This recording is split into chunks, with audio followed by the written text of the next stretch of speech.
Bueno, en este video vamos a aprender a cómo debemos seleccionar los materiales. Les habla Andrés Felipe Bayona Ponte y lo primero que debemos tener en cuenta a la hora de seleccionar los materiales son diferentes puntos y un punto principal es el diseño. El diseño nos permite saber qué va a soportar el material, a qué cargas va a estar sometida, en dónde va a estar, y el diseño no es importante porque también decidimos qué material es el más adecuado. Y por último vamos a mirar los materiales férreos, en qué situaciones se pueden utilizar. Bueno, las fases de diseño debemos tener en cuenta los aspectos importantes que son las normas, requisitos por la ley y calidad del producto. Eh, en cada país tienen diferentes requisitos que se deben acoplar. Entonces puede ser que en nuestro diseño escogamos un material, pero en las normas que están en nuestro país no sean válidos o se deben cumplir unas ciertas características, y esto se debe tener en cuenta a la hora de escoger un material, porque si escogemos un material que no tengan estos requerimientos o esta calidad del producto, no nos van a valer y tendremos que hacer otra vez plantear el diseño y escoger otra vez qué material es el más adecuado según estos requisitos. Bueno, para selección de materiales se debe tener en cuenta varios aspectos. Uno de los principales aspectos es qué va a estar o qué va a ser el material, qué va a ser, a qué fue diseñado. Entonces, para generalizar, se debe tener en cuenta el modo de elasticidad, densidad, coeficiente de expansión, punto de fusión, ductilidad.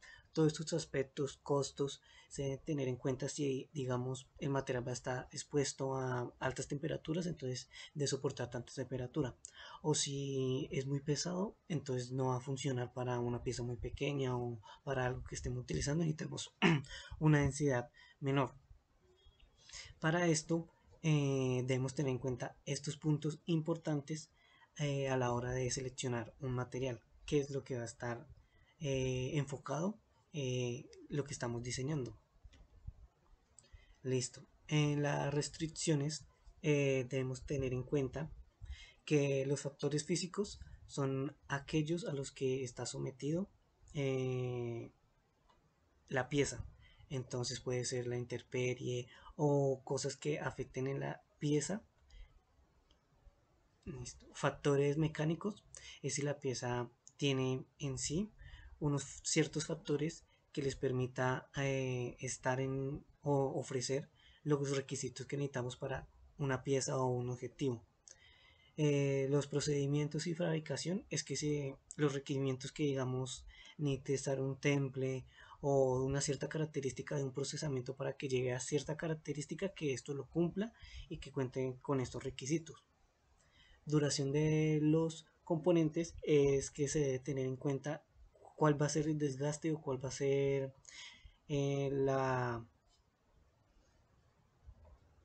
la duración que este componente va a ofrecer a, a la hora de que vamos a ensamblarlo y a montarlo, que este no durante una semana ya no funcione o algo. Tenemos que pensar que esta pieza va a estar funcionando durante mucho tiempo y tenemos que decirle a la persona que lo estemos que lo esté comprando, decirle que esta va a tener, después de tanto tiempo toca cambiarlo. Los costos y disponibilidad. Esto hace referencia a que debemos coger, no solo enfocarnos en las propiedades, sino también en que los costos no pueden ser, son importantes a la hora de escogerlo, porque si son muy elevados, entonces debemos coger un material que cuente con las mismas características pero con un menor costos. Así la mayoría de las personas eh, prefieren que disminuyan los costos, pero debe mantener todavía la calidad. Hay excepciones, digamos que se necesiten una precisión y una calidad bastante alta, digamos para hacer un cohete, entonces el dinero no es un límite, porque se garantiza primero que se cumpla el requerimiento y se tenga la mayor eh, optimización y garantía que eso no va a fallar. El medio ambiente, por último, y es enfocarnos que los materiales que estemos usando sean importantes y que tengan una vida útil y que después se puedan otra vez utilizar o reciclar para que no sigan así contaminando y dañando el medio ambiente. Debemos enfocar siempre el diseño, que qué va a pasar después con esto, que otra vez se vuelva a reutilizar, qué impacto va a tener o va a dañar a la naturaleza o qué va a pasar. Se debe tener este factor para seleccionarlo adecuadamente, en qué entorno va a estar. Eh, los perfiles de propiedades es también las normas, digamos acá, para un ejemplo, para comprar el cemento, acá se exige unas estándares de NTC 121 que estos garantiza que digamos a cierta eh, fuerza el concreto se va a fragmentar, se va a partir. Entonces estas normas, usted va a las guías, a los folletos y ahí dice cuánto soporta, y cuánto se debe soportar. Y esto nos ayuda a hacer los esquemas de estática y saber cuánto va a soportar y así calcular bien y saber cuánto cemento se va a utilizar y, y por esto también disminuir los gastos que pueda tener si no se hace en esto. Selección con base en el proceso, tratamiento que fueron hechos el material, entonces saber qué tratamiento fue hecho el material antes de comprarlo, para así también garantizar que este material va a soportar lo que está en el folleto. Entonces, mirar y comprobar que se compre a una compañía que esté calificada, que cuente con los requerimientos para así evitar futuros problemas o daños en la estructura o en el proyecto que esté haciendo por un mal tratamiento térmico o que no, o una empresa que no sepa hacer esto bien y lo caliente mucho y lo enfríe muy rápidamente y el material no llegue adecuadamente o con la calidad que nosotros esperábamos, que nos ofrecieron, y cuando lo vamos a utilizar este se dañe. Perfil ambiental. Las piezas con el uso se van dañando y con esto debemos tener en cuenta de qué manera nosotros optimizamos y garantizamos este, este procedimiento que sea el mejor y que sea el adecuado para lo que estemos implementando. Para esto se tienen unos tres pasos, que el primero es procedimientos que se emplean para extraer el material. Segundo, la energía que se consume al usar el componente. Tercero, la recuperación después del uso. Estos tres componentes siempre se deben tener en cuenta en un perfil ambiental para saber cómo esto podemos mejorar y garantizar que no dañe el medio ambiente. Bueno, restricciones relacionadas entre sí.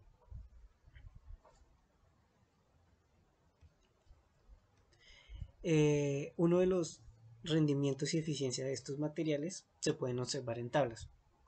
Unos factores intervienen en la selección de materiales.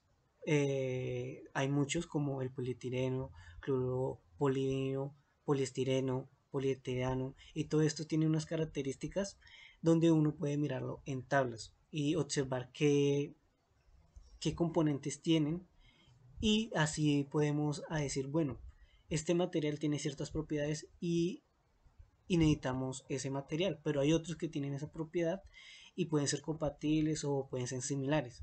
Entonces en unas tablas podemos mirar y observar estos elementos y observar cuál es el más adecuado y el más eficiente que nosotros podemos utilizar.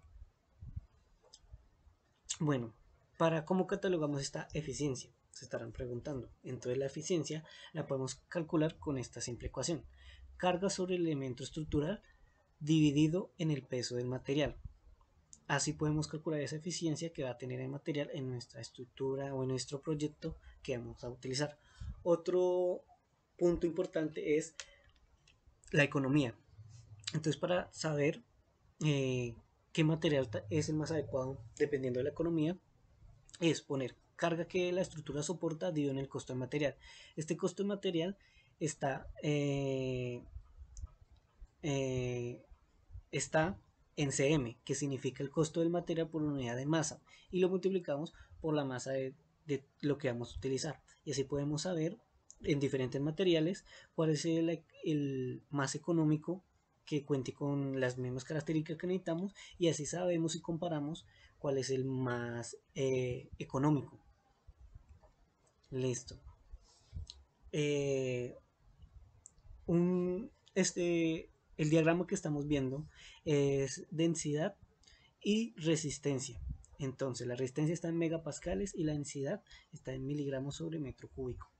Entonces, si queremos un material que sea liviano pero tenga alta resistencia, entonces por ejemplo acá nos dirigimos donde está el 3 y subimos hasta donde nosotros necesitemos una resistencia. Entonces digamos que necesitamos una resistencia de 100. Entonces subimos y acá nos dice metales y aleaciones de ingeniería. Si necesitamos una densidad más baja, entonces nos dirigimos a 0.3, pero necesitamos una resistencia también alta.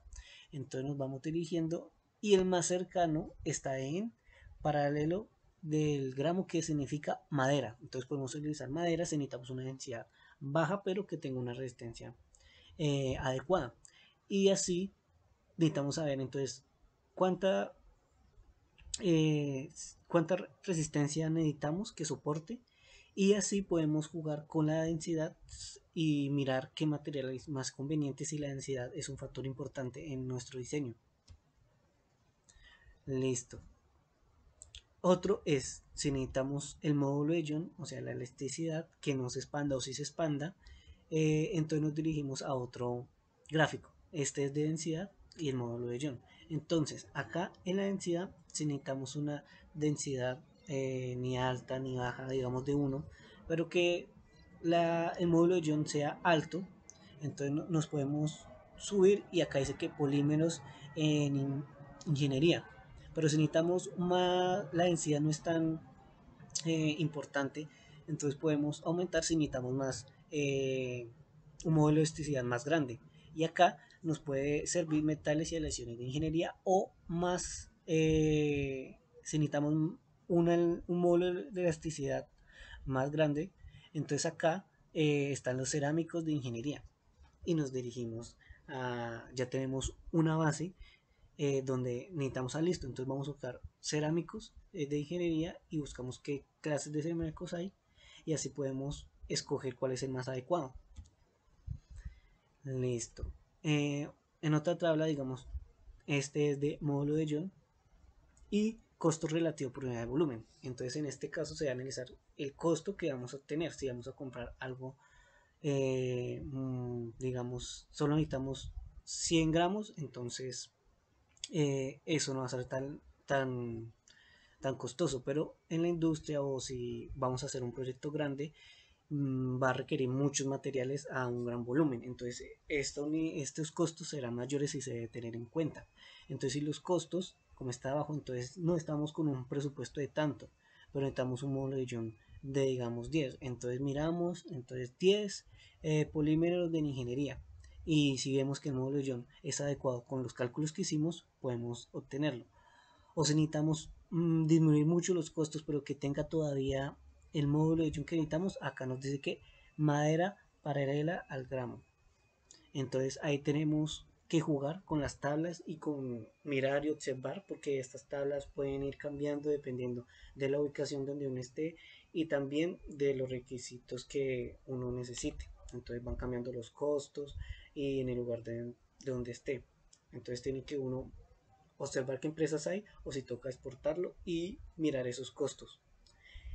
Y estas tablas son muy importantes.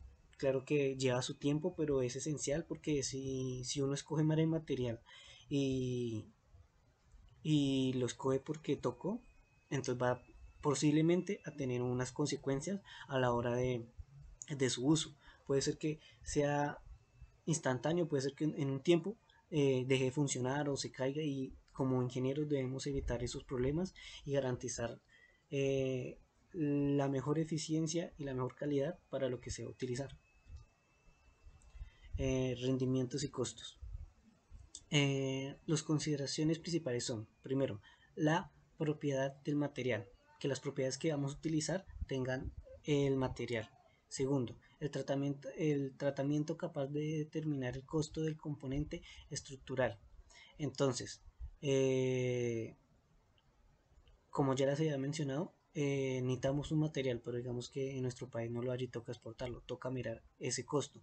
O también mirar qué materiales hay acá en este país y mirar que si sea más asequible y cuente con los requerimientos que vamos a utilizar. Listo, costos a tener en cuenta. Las cosas que debemos tener en cuenta son imperfecciones en el material. Los procesos de fabricación no son confiables. ¿Qué quiere decir esto? Que siempre debemos mirar la empresa con la que estemos comprando el material y que garantice que los requerimientos que nos están dando se estén verificando constantemente. Por ejemplo, las que nos venden el cemento, que ellos cojan una muestra y hagan una pieza de cemento y le hagan un ensayo de, de tracción o un ensayo adecuado para saber qué carga soporta y midan si están cumpliendo con los requerimientos que le están proveniendo al proveedor y que si estos no son, pues que se saquen del mercado. Que estos garanticen que lo que se está llegando al cliente sea lo que se están escritas en las etiquetas, no que solo se hicieron un ensayo una vez y ya estén así. Que se verifique que esto se cumpla adecuadamente porque pueden haber fallos a la hora de fabricación y los que van a ser perjudicados son los que los compran y ocurren fallas y cosas que no fueron previstas porque se confiaron de que esos requisitos ya estaban ahí y se cumplían. Entonces siempre uno estará tan atento a que estos requisitos se cumplan para que así no ocurran desastres. Y también un buen diseño que, que, que permita que se modifique o si se necesita hacer unas modificaciones después, se permitan y no sea solamente cerrados que solo tenía esto, entonces solo vamos a hacerlo de esta manera. Ver un poco más y, y ver que hay que dejarlo para que si se pueda expandir o modificar o cambiar algo en un futuro se pueda hacer con facilidad. Listo, materiales ferrosos y sus clasificaciones. Entonces ahora eh, vamos a hablar de los materiales que se vamos a utilizar. Para esto debemos tener en cuenta que hay varias clasificaciones y hay varios grupos que se encarga de clasificar de diferente manera el acero. Entonces, para algunos, digamos esta designación AISI, que es de una corporación estadounidense, una sociedad que evalúa los criterios del acero. Entonces, en esta asociación, el carbono se evalúa de 0.25%, se considera como bajo carbono. Carbono medio está entre 0.25 a 0.55 y alto carbono es más de 0.55. Para esto, ellos consideran de un alto carbono hasta el 2%. En clase hemos visto que era del 1%, pero para algunos es más, depende de qué organización tome las medidas y cómo las está evaluando. El carbono simple, sin elementos de aleación, es de 1.56 y de baja aleación con contenido de aleaciones es de menos 5%. Alta aleación de contenido debe ser mayor del 5%. Listo. Materiales ferrosos y sus clasificaciones. Entonces, para esto, como ya les había dicho, eh,